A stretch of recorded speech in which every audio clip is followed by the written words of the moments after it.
because I was so poor that I needed to go do this. It was because I wanted acceptance from my peers. So again, a product of my environment.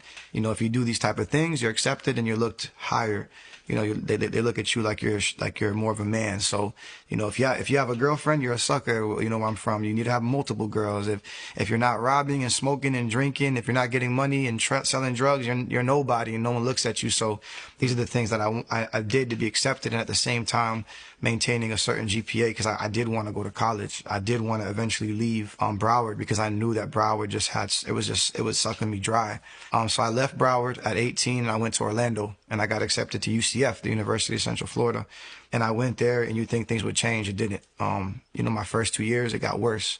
Drinking more. Now I brought that lifestyle to Orlando around a bunch of, kids that didn't know that lifestyle. So now I took advantage of it. Drug dealing, making money, partying, fraternities.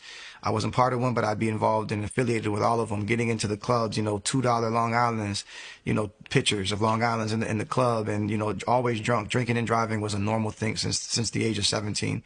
Drinking and driving was normal. I'm talking about obliterated drunk driving, and I always made it home. I always seemed to get away with things, and my friends knew that growing up. All my friends growing up would get arrested, in and out of jail, going to prison, shot at, all types of stuff, crazy things. I had friends that even were killed and died, but I never got caught. I never got shot at. Obviously I'm alive, never got killed, never got hurt. There was some type of grace on my life, and I didn't know that. Back then I thought I was just lucky. That's all. I just thought, I'm just lucky. And the lifestyle continued, and it never stopped. It always got worse. So now I'm at UCF, barely made it through my first year, maintained the 2.0, and then eventually started taking Adderall. Once I got introduced to Adderall and mixing that with alcohol, I became addicted. And now I'm smoking weed. I'm drinking alcohol 4 to 5 days a week minimum, partying all the time, and then taking Adderall to pass tests, midterms, and finals. That lifestyle just kept building up, hitting the gym whenever I could, waking up at 5 o'clock in the afternoon to go to the gym, go drink again. And it was just a lifestyle.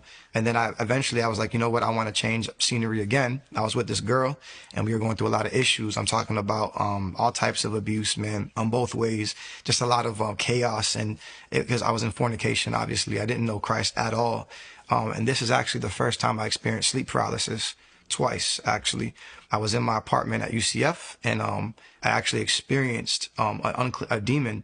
At the time, I wasn't sure what it was, knocking on my closet door. And I was sleeping, but I was awake, and it scared me.